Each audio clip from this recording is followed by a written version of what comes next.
I just want to do God's will. The kind of revolution that the world needs is a Christian revolution. If you want a miracle, you've got to expect it to happen. You are the recipients of God's grace and God's blessings, and you rejoice in that reality. Welcome to Life Today Live. It's been like over 4 years now ago. I experienced some trauma, some physical trauma. I broke my nose, my cheeks, and my upper jawbone. And I got to tell you, I had to have some help for that. I needed some expertise. I couldn't put myself back together, and it was painful. It hurt, but I had to confront that pain, let the doctors do what they do so well, and then I had to take time to heal. Well, there's all sorts of trauma in our lives. The physical one is sort of the most obvious one, but spiritual and emotional, psychological trauma, it leaves scars as well, and it needs to be dealt with in order to properly heal. We're going to talk about that. So if you've experienced some things in your life, especially if you've never really dealt with them, this would be a very good time for you to listen and maybe take some steps towards healing. That's what we're here for. We're here to help move people towards healing and wholeness. Hello out there in Choctaw, Oklahoma. If you're watching live, you are invited to be a part of the conversation. We're on chat on multiple channels. My guest today is Dr. J. Otis Ledbetter, and he has a book out right now where he's dealing with this idea of trauma. It is called Set Free, and it looks just like this. It's available wherever you get books. And the subtitle is Released from the Damage of Trauma. And, you know, with my physical trauma, they did what they needed to do, and they released me from the hospital on Thanksgiving Day, and I went home to heal. And thank God I did. I literally couldn't talk to you today if I hadn't done that. There's some of you that need to do that spiritually and emotionally, and we're going to hopefully put you on the path. Dr. Ledbetter, great to have you back on Life Today Live. Thanks for having me, Randy. It's been 3 years. It's been, almost 3 years now. So I'm guessing that you wrote this book in response to something. What in your experience made you say this is a topic that needs to be addressed? Thank you for that question. That's good because I sit on the board of a national organization that's headquartered here in Fresno. It's called Fresno Leadership Connection, but one of the auspices of it under is Parenting Partners. We are in most all independent school districts, including the Dallas Independent School District, with parent enhancement classes. And I was sitting in a board meeting, and COVID just absolutely devastated the educational system, particularly out here in California. A lot of people don't know, but Fresno Unified is the fourth largest unified school district in California. And 90% of the students in Fresno Unified live below the poverty line. And what COVID did to them was almost unconscionable, or how we reacted to it. Yeah. And the trauma that caused, kids being at home with parents, and when there's all kind of trouble, there's all kind of trouble then that boils to the top between parent and child and parent, and sibling to sibling.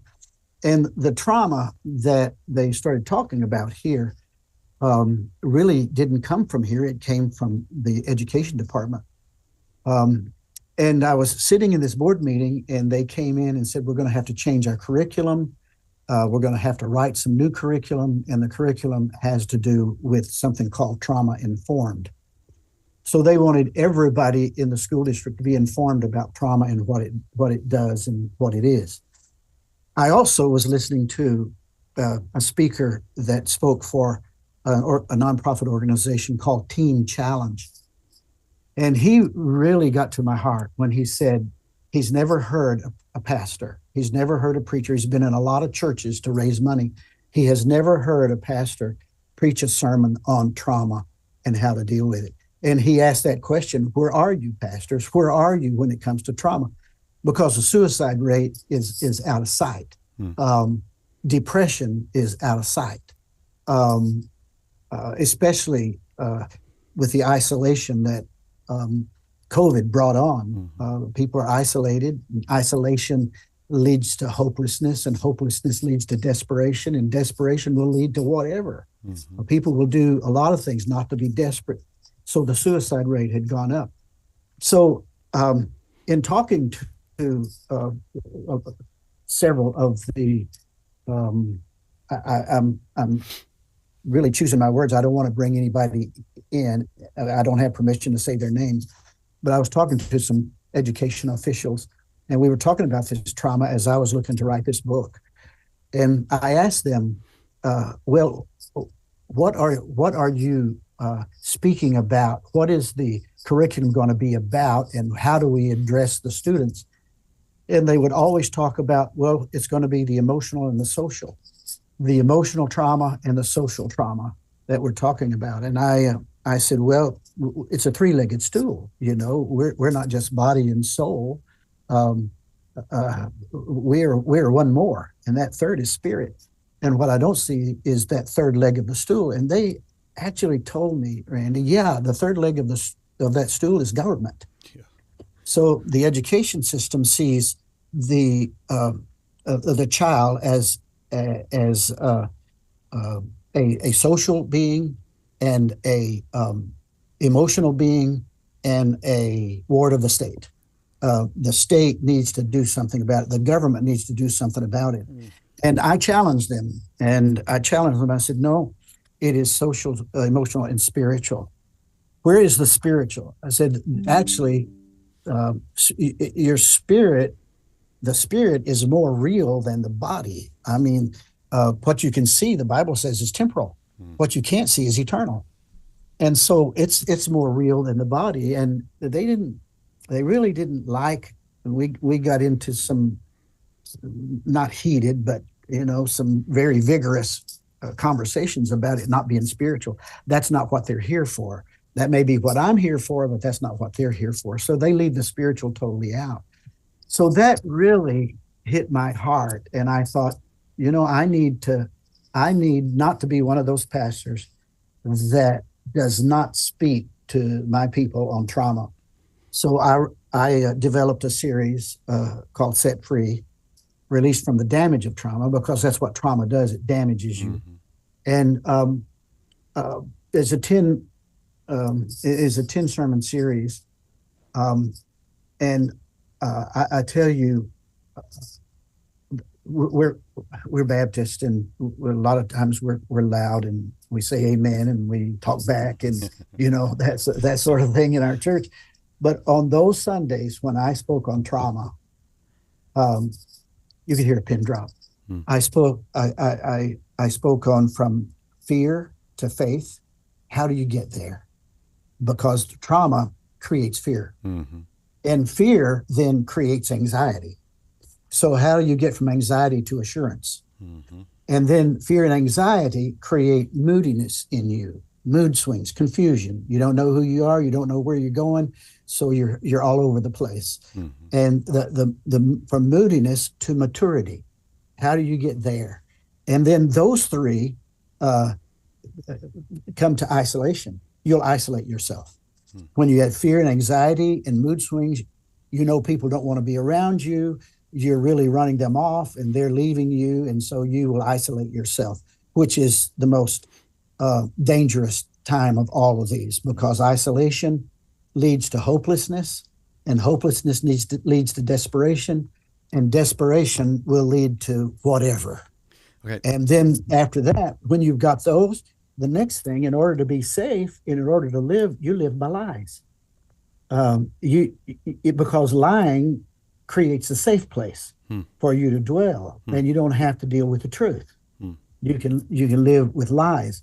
So you've got those five: fear to anxiety to moodiness to isolation to lies. And then the one thing that's most difficult that hinders you from getting over trauma is yourself. Sure. Inside. So that was the series, and I'm telling you, that turned into the book. That's the chapters of the book, and we deal with it. And the book has just helped a ton of people up to this point. Let me interject and ask, because you just laid out a bunch of things: the fear, the anxiety, the moodiness, the isolation, the lies. Are those the causes of trauma, or you're saying those are the result of trauma? Results. Results. Those are the Okay. results. So walk me through some of the most common types of trauma. You touched on poverty. Of course, I touched on the physical trauma of an accident. Mm-hmm. But what are the common emotional, spiritual root causes of the trauma that then lead to all the things that you spelled out with the fear and anxiety and isolation? Yeah, that's really good, because most people believe that trauma is an event. Okay, let's go to some of the worst. Okay, I was raped. That's trauma. No, that's a traumatic event, and one of the worst of the traumatic events. But that's not trauma. Okay. Trauma is the chronic reaction to the event. Okay. That's why 3 people can go through the same event, and only one of them suffer trauma. Because they can't get over it, and they constantly relive it and relive it and relive it and relive it, hoping for a different outcome. If I can oversimplify this to help everybody understand it, and especially us guys, sports illustration, the guy who has 3 seconds left in the football championship game, and he's the field goal kicker, and he kicks and he misses. He falls to the turf, grabs his head. That's a traumatic thing for him. That's an event. Sure. But for the next year, he has to wait for the championship the next year to be in the championship again, and hopefully he'll get to redeem himself there. But all through that year, he relives that missed kick, hoping it will go through the goalpost this time. Yeah. But the replay never does. Yeah. He's hoping for a different outcome. So that's why that's what trauma is. They relive it, hoping for a different outcome, but the outcome is not going to change that event. Yeah. You can't rewind and take that event out of your life. It's there. Is that the sticking point for people, in that they can't remove that traumatic event, that yes, that horrible thing that happened? They can't get, why did that happen to me? Okay. And it didn't happen to anybody else. Why did that happen to me? Yeah. And they just, all the questions just keep going and keep going and keep going. Our prison system is filled with people who chronically reacted to an event, and it caused them to act out, to try, just maybe it'll be different this time. But that event that they're thinking on, that has driven them, it'll always be the same. You can't change it. So would it be fair then to say that maybe the first step to eradicating the trauma that's ongoing would be to accept the traumatic event? Yeah, you've got to come to a place where it doesn't anger you anymore, and it doesn't depress you so much anymore. You know God is in control of everything that happens to us. Nothing happens to us that is not sifted through his fingers. We have to come to a point where we can accept it. Then the acceptance, you can begin to work backwards from that chronic reaction. You can work backwards, and the event, it never goes away. And I'm not saying it stops being painful. You just stop reacting to it. Okay, not to go down a theological trail too far, but I think this is important, because you just said something that to a lot of people sounds like God let this happen, or God made this happen. He's the cause of the traumatic event, which creates an impossible. You can't have a relationship with a God that you don't think is good. Yeah, but thank you. That's not what I was trying to say. Yeah. God does not do evil. But God does not make us robots, and he does not make us marionettes on a string. And there are evil people in the world. And people say, well, why can't he just stop that evil person? Well, if he starts that, there's none left. Then all we wouldn't want the other extreme, where we've got no free will at all to make decisions or choices that you're going to do what you're going to do no matter what you do. No, God didn't predestine you for this event. It happened because there's evil people in the world. Yeah. He grieves it as much as we grieve it. But he's got answers for it. That's key. And he says you live by the truth, and that thing that has you imprisoned can imprison you no more. The truth will make you free. Yeah. It will give you the freedom. And so you deal with the truth of the event. It did happen, and you can't change it. And God knows, but he has lovingly decided not to intervene in every situation of man. Yeah, and the scripture that if anybody's been in church for a while, they've heard, or maybe seen on somebody's wall, God works all things together for good, and then there's more to it. But the idea there, I think, if we read it correctly, I mean, it's easy. It's nothing to work good things together for good.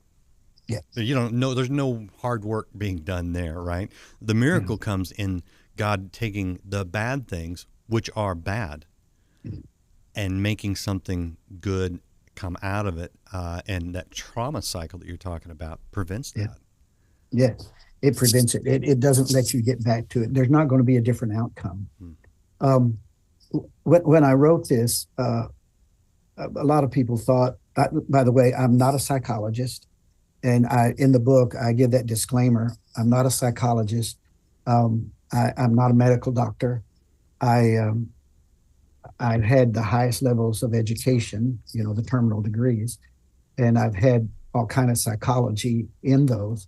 In fact, one of the classes that I took, I had to take 5 evaluations, and those evaluations were psychological and adjective and personality and all that. Then that created some numbers. And so the professor, who was Dr. Rice, who was brilliant, he could look at those numbers and tell you what was going on with you, because humans, we do react a lot. But I didn't want to write from what academia calls a psychological posture. I didn't want to write from, my degree is in Bible theology, and the Holy Scriptures are far more accurate about our human psychological condition than any psychology book, Randy, ever written. Yeah. I mean, the words of that book come from the one who created the essence of who we are, and he knows us better than we know ourselves, because psychology tends to pigeonhole human beings into behavioral groups. Mm-hmm. But the Bible approaches us individually. It doesn't group us together. It approaches us individually and goes straight to the heart. And I love it. I love this. The author of that book, the Bible, he invites you to converse with him at any time. His shingle is always out. His door is always open. His answers are always personal.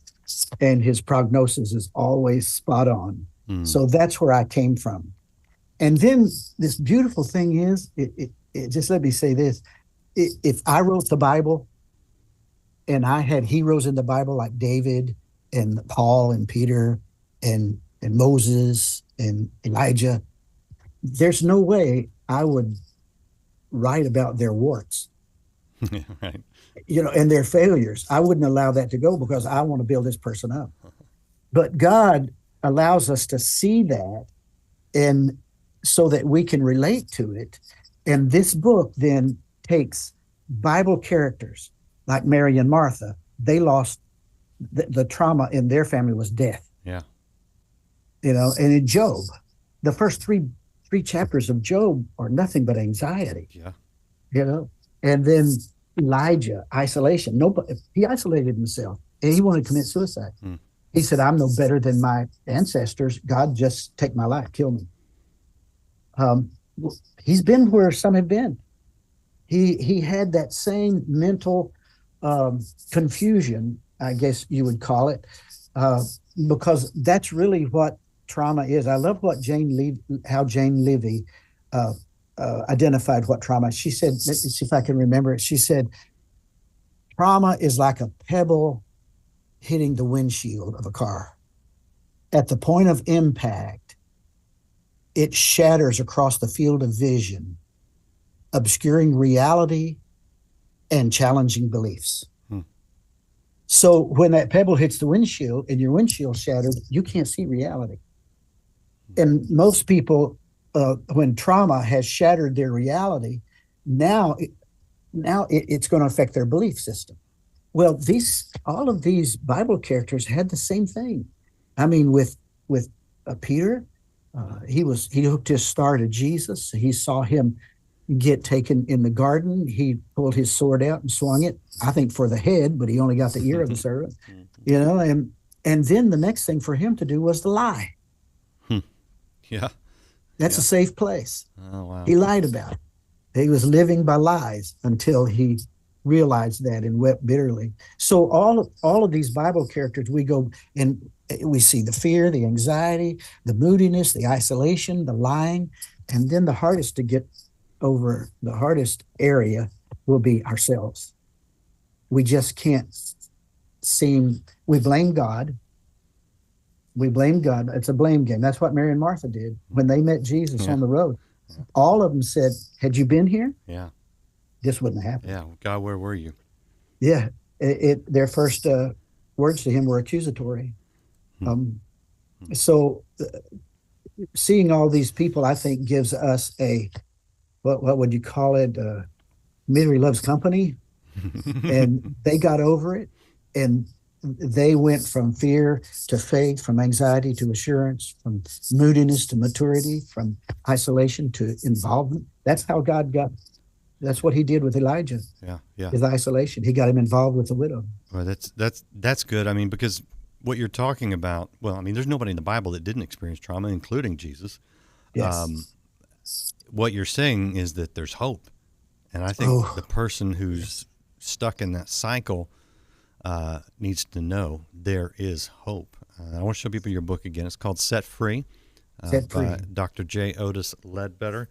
The subtitle, Released from the Damage of Trauma. When we talk about PTSD, we hear this a lot. It used to be just almost a military thing, and now it seems to be applied to a lot of situations. But is it PTSD basically that cycle of just cycling through the trauma over and over, never getting a different outcome, and never we say getting over, which sounds to the person who's been traumatized like the stupidest thing you could say, of just get over it, right? But you're not saying just dismiss it. You're saying move to a place of health. Is that PTSD sort of just swimming in that cycle? Yeah, it is. And PTSD is probably in the dark side of that cycle, because it's a post-traumatic, it's a disorder. Yeah. And most our trauma is a garden variety trauma. And for me, in my life, I've had trauma, but I have never felt the trauma of a rape victim. Right. I could never feel the trauma of I've not been in war, of my nephew who had to shoot a child because that child was strapped with a bomb that was coming toward company. And even today, that's difficult for him. And so that's really down on the dark side of it. As a pastor, I deal with a lot of garden variety trauma, and that is easier. But this book doesn't really go into that dark side, the depth of it.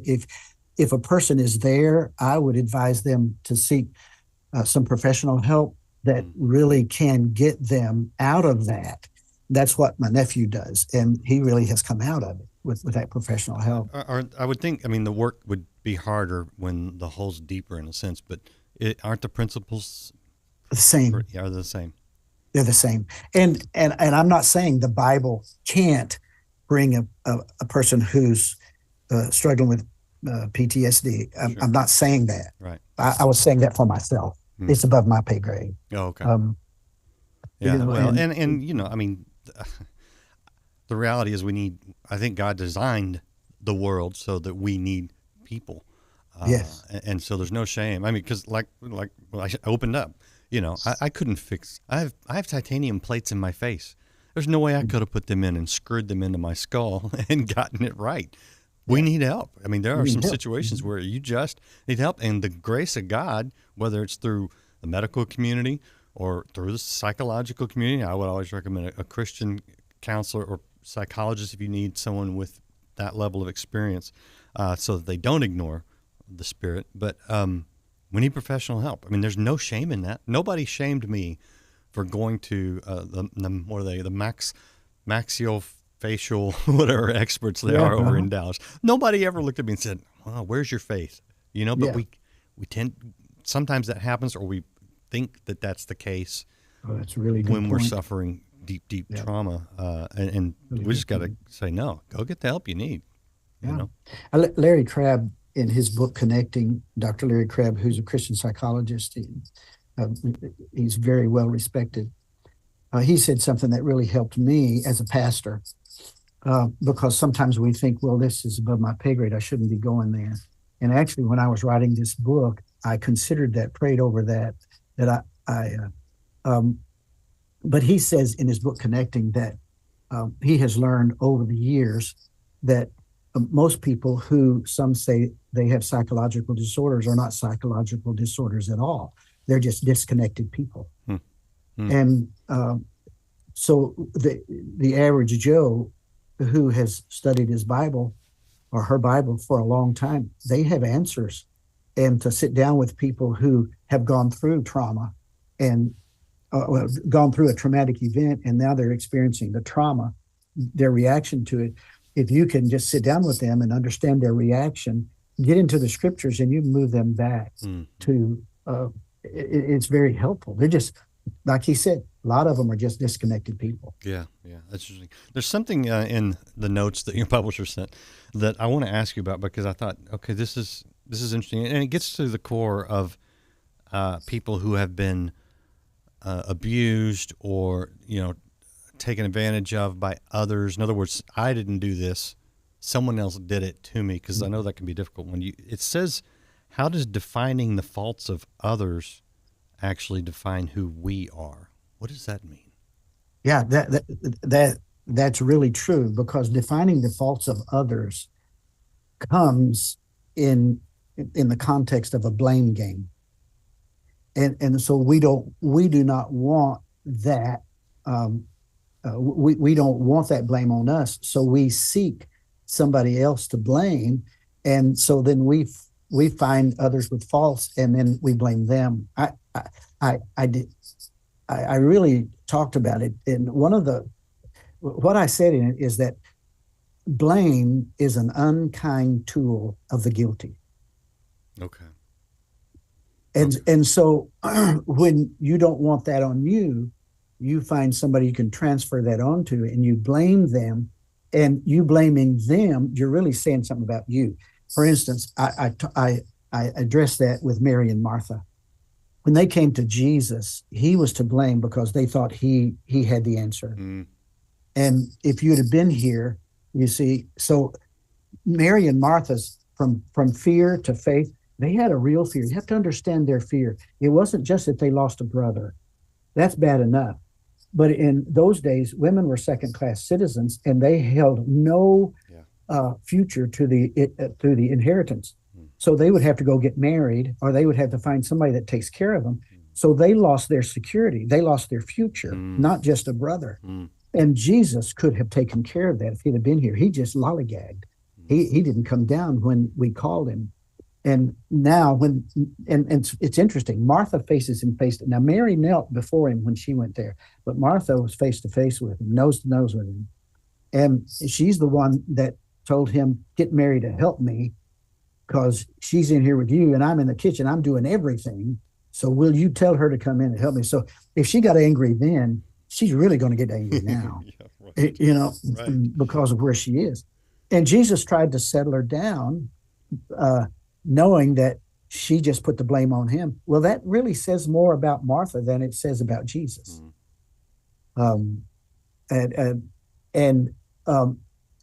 Then Jesus said to him, "He's going to be resurrected. Don't you know that he's going to be resurrected?" And she said, "Yeah, I believe you're the Christ, and I believe that he will be resurrected. But that's in the last days when everybody else is resurrected too. I'm talking about right now, she said to Jesus. Right. I need you now. I need you now. Yeah. And they had the talking points. Obviously, they had spread it, because when Martha said to Jesus, if you had been here. When Mary came, she said the same thing, if you had been here. On his way to the tomb, those people that were following Jesus were saying the same thing. He loved Lazarus. If he had been here, that wouldn't have happened. Mm-hmm. And Jesus wept there because of their unbelief. And even when he went to the tomb and he told them to roll away that stone, Martha said, don't do that. It stinks. Yeah. There's nothing but death in that tomb. She didn't believe there was life in that tomb. Yeah. And the whole time it was the blame of Jesus. And until she saw Lazarus at the mouth of that tomb, and her faith was, her fear was turned into faith. Well, that's good. So that's the blame game. That's what I'm talking about. Yeah, and that's just one of the stories that you deal with in the book, and that's good. That's encouraging, because we oftentimes don't want to deal with the trauma because we're like, man, that stinks. You don't want to go in there. Yep. But when you let Jesus deal with it, yes, he can bring life out of what he brings life out of it. Yeah. Okay. And go ahead. Follow their path. Nobody goes from fear to faith just like that. Right. From fear, they went into fighting. They fought with Jesus. They went into fault finding, and then their faith came. You see. Well, now, when they let him do what only Jesus can do. Yeah. That when they turn loose. Yeah. Yeah. And so it's with Job, the same thing. Job, the first 3 chapters of Job are nothing but anxiety. The next 35 chapters are how he searched for answers. He needed answers. Yeah. Just like we do. We want answers. Mm-hmm. And he even went to his friends, and his friends gave him the wrong answers. Mm-hmm. And he was in anguish. So Job, from anxiety to assurance, he went through anxiety to anguish to answers to assurance. And arguing with God. Arguing, yes. Yeah, there's arguing. Another alliteration too. Yes, that's good. I'm gonna go back and put that in. Okay. So people that are, half an hour into this and going, maybe there's hope for me. That you just go get the book. That's what it looks like. There's Dr. Ledbetter's name and spelling. The website is joledbetter.com, so you can get to it quickly there. But we could go on and it would help people, but I really just need to point them to your resource.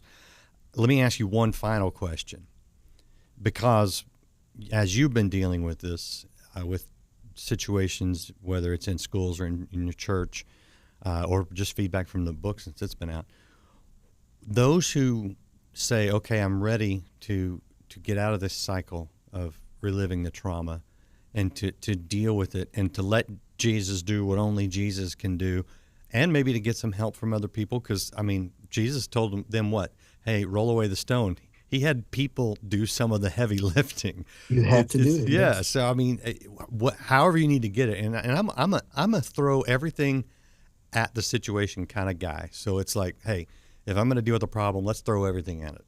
Get some help. Talk to a pastor. Talk to a counselor. Talk to a psychologist. Pray. Get in the Word. I'm going to go at it. What have you seen when people had decided, I'm going to address this trauma issue and I'm going to move from these negative places that you talked about to the positive places that you talked about? Are you seeing results? Yes. I wish I could. A lot of the people here at this church, we're not a large church. We're 600 or 700 members. But this is a good church. I'm fortunate to be their pastor. But after this, one after another, they still talk about this. They say, when you spoke on trauma, when you did this, I was here and I was there. And then they will tell me, what I've done? I've come from there, and this is where I am now, Pastor. I wish I had all those testimonies to tell you, but I may have told you before we started the show today, but I've had more responses off of this sermon series than I have had the whole 36 years I've pastored this church. Wow. And the responses come on a weekly basis. Back when you spoke on trauma, people bought this book 10, 15 at a time out of the church to send to people, because in it, I think it's page 74. It's not a long book. So if people, I didn't write a long book. I think it's only 84 pages or something. But I think on page 74, is it there, or there's comebacks. I love I oversimplified that field goal kicker early on. Yeah. Well, he's going to wait till next year, and he's going to make a comeback. Okay. And you can make a comeback. I think it's page 74. No, 74 is blank. It'd be no, it's page 80. 78 is where you started. Yeah, 78 and 80, the comeback. Yep. Yeah, you can make destructive behaviors and the comebacks in it, and those will help you in getting some answers to the traumatic event you experienced and the trauma that you're experiencing by reliving it chronically. And you got to stop that. So you got to find out how to stop that. Yep. And there's hope. There is hope. Yeah. Absolutely. And that's what some of you needed to hear. If you know someone that needs to hear this, that needs some encouragement, just sometimes, the biggest thing is just shifting our perspective. And when we're staring at the trauma and reliving the trauma, sometimes if you just are able to help somebody turn their head a little bit and see beyond what they've been focused on, that could be the first step towards healing. And if you know somebody in that situation, I would encourage you to share this. If you're in that situation, I would encourage you to the thoughts that maybe have the little sparks, the embers that are, maybe there is hope for me. Fan that flame, because there is. And if Dr. Ledbetter's book can help, it will. If you need to take other steps to reach out to talk to somebody, do that. But don't stay in the trauma. Don't keep reliving it. It's not past isn't going to change, but your future can. So again, Dr. Ledbetter, thank you so much. I appreciate your insight and your time. Thanks for having me, Randy. Thank you guys for watching. If you haven't liked, followed, subscribed, I would encourage you to do that now. You say with the Lord. Again, hit share. Check out Set Free. You can get out of that cycle of trauma and come back. We've got more for you next time here on Life Today Live. No longer will I rely upon my goodness, upon my personality, but Lord, I just come as a bankrupt sinner, saying, Lord, have mercy on me.